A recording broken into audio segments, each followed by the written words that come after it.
আসসালামু আলাইকুম। বাংলাদেশি ব্লগার মম স্নেহা চ্যানেলে আপনাদের আরও একবার স্বাগত জানাই।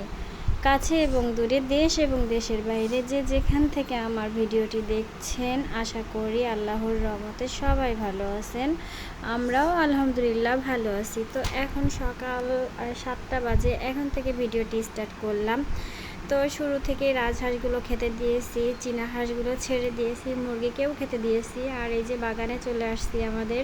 তো এখানে কিছু সবজি গাছ আছে, ভেন্ডি আছে, মরিচ আছে, ওলকচু আছে, পুঁই শাক আছে, অনেক কিছুই আছে, চাল কুমড়া গাছ আছে।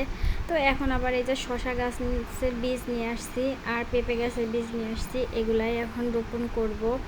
তো সকালে তো অন্যান্য কাজ আমি করে ফেলেছি, ভিডিওটা বেশি একটা বড় না, অনেক কাজের মাঝেও ভিডিওটা আমি করতেছি। তখন ভিডিওটা না করলে নিজের কাছেও ভালো লাগছে না। আর আমার অনেক আপুরা, নতুন পুরাতন অনেক আপুরা আমাকে অনেক কমেন্ট করতেছেন, আমি তাদের কমেন্টে রিপ্লাই দিতে পারছি না। আমার হাতের কাজগুলো শেষ হয়ে গেলে আমি ঠিক সময় বুঝে রিপ্লাই দেব। তাদের আপুদের কমেন্টগুলো পড়ে আমার সত্যি খুব ভালো লাগছে। আমার আত্মীয় স্বজনের বাইরেও যে আমার অনেক আত্মীয় স্বজন আছে, এটা ভেবে আমার অনেক ভালো লাগছে। তো আপুরা আমার পাশে থাকবেন, আশা করি আমাকে কমেন্ট শেয়ার করবেন, লাইক কমেন্ট করবেন। তো এভাবে আপনারা আমার পাশে থাকলে আমি এগিয়ে যেতে পারবো। ভিডিওর মাঝে অনেক ভুল ভ্রান্তিও হতে পারে, তার জন্য ক্ষমার দৃষ্টিতে দেখবেন। আর এদিকে তো আমার ধান চাল নিয়ে কাজের কোনো শেষ নেই, যার কারণে আমি ঠিকভাবে কথাও বলতে পারছি না।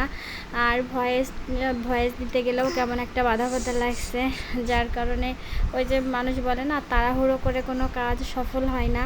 তো আসলে ঠিক কথা, তাড়াহুড়ো করে কোনো কাজ সফল হয় না।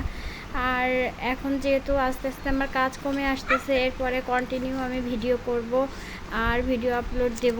আর এই যে এখানে কিছু আলু গাছ লাগিয়েছিলাম, সেই ছোট্ট থেকে লাগিয়েছিলাম যখন আপনাদেরকে দেখাইছিলাম। আর এই যে সকালে তো আমি ধান সেদ্ধ করেছি।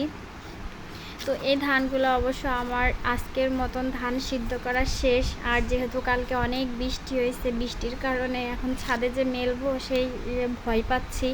আজ 2 দিন থেকে তো বৃষ্টি হচ্ছে আর প্রচুর আকাশে মেঘলা মেঘলা করছে, ধান নিয়ে দৌড়াদৌড়ি করতে হচ্ছে, একবার ছাদে উঠাচ্ছি, একবার বস্তায় ভরে আবার নিচে নামাচ্ছি, এমনই করতে হচ্ছে। আর ছেলে তো 2টাই বাসায় নেই, ওদের পরীক্ষা চলছে। আর হাজব্যান্ডও তো বাসায় থাকছে না। আর এরই মধ্যে দেখেন আমার কাজের মধ্যে আবার কাজ বাড়াইছে, আমার মা এসছে, আমার বোন আর বোনের ছেলে মেয়ে এসছে। তো আমার শরীরটা একটু খুবই খারাপ ছিল, যে আমি পা পাতাতে পারছিলাম না। আমার রোদ্দুরে ধান নেড়ে নেড়ে পায়ের অবস্থা, মানে পা ফেটে ফেটে রক্ত বের হচ্ছিল, যার কারণে আমার বোন এসছে। ও এসে 2-3 দিন থাকার কথা ছিল, হঠাৎ করে একদিন থেকে আজকে আবার সকালেও চলে যাবে। মেয়েটার পরীক্ষা, এই জন্য মানে 1 রাত থাকছে। আর এই যে আমাদের গোলুমলু বাবাটা, সবাই গোলুমলু বাবাটার জন্য দোয়া করবেন। আর এরই মধ্যে সকালে চলে যাবে, আমি তেমন রান্নাবাড়া কোনো কিছুই করতে পারছি না। আর বাসায় তো মাংসও নাই, এই জন্য কী করলাম, ফ্রিজে পাঙ্গাস মাছ ছিল।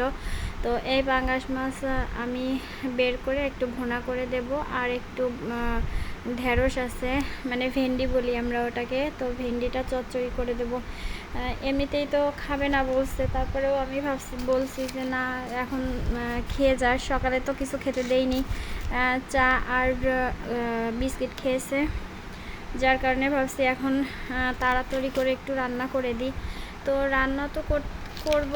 তো এরই মধ্যে তো আবার তো ধান তো মেলানোই আছে ছাদে, তো ভাবছি যে ওরে বসাই রেখে তারপরে আমি একটু রান্না করছি। তো যে পাঙ্গাস মাছের লবণ হলুদ নিয়েছি, আর এই একটু লেবু চিপে নিলাম। তো পাঙ্গাস মাছটা আমার ঘরে সবাই পছন্দ করে, সবাই বলতে আমার 2 ছেলে, আমার এমনকি আমার মেয়েরও খুব পছন্দ। আমার হাজব্যান্ড খুব একটা পছন্দ করে না, কিন্তু ও তো খায় না, যার কারণে আর আমরা সবাই খাই, এজন্য। আর আমার বোনও পছন্দ করে, বোনের মেয়েও পছন্দ করে। পাঙ্গাস মাছটা ভুনা করব আর ভেন্ডিটা চচ্চড়ি করব। তো যারা আমার ভিডিওতে নতুন বা পুরাতন আপুদেরকে অনেক অনেক ধন্যবাদ, অনেক অনেক ধন্যবাদ। আর যারা এখনও নতুন সদস্য হননি, তারা প্লিজ আমার চ্যানেলে নতুন সদস্য হয়ে যান। তো আশা করি আমার ভিডিওর কোনো একটা অংশ আপনাদের ভালো লেগে যেতে পারে। তো এই যে আমার মাছটা ভুনা করা হয়ে গিয়েছে, আর এদিকে ভেন্ডি চচ্চড়ি করাও হয়ে গিয়েছে। তো জানি না খাইতে কেমন হবে।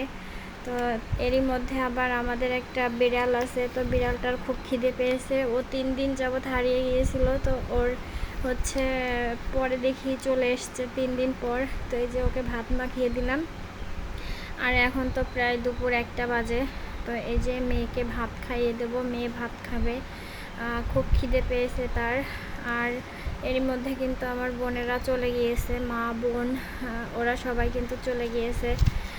তো এখন ওদেরকে বিদায় দিয়ে বাসায় এসে গোসল করে এই যে এখন আমি আমার মেয়েকে খাওয়াতে বসাচ্ছি। ও ফোন দেখছে আর খাচ্ছে। ফোন না দিলে তো ওরে আমি খাওয়াইতেই পারি না, এমন একটা বদ অভ্যাস হয়ে গিয়েছে। আর আমারও খাওয়াইতে গেলে খুবই অসহ্য লাগে যে ও ফোন না দিলে ও এক গাল ভাতও মুখে দেবে না। আর এর মধ্যে নামাজ পড়তে যাব, এই সময় দেখেন আমার মেয়েটাকে আমাকে নামাজ পড়তে দেবে না, ও নিজেই নামাজ পড়বে। তো ভিডিওটা এই পর্যন্তই। সবাই ভালো থাকবেন, সুস্থ থাকবেন, আমার মেয়ের জন্য দোয়া করবেন। আল্লাহ হাফেজ।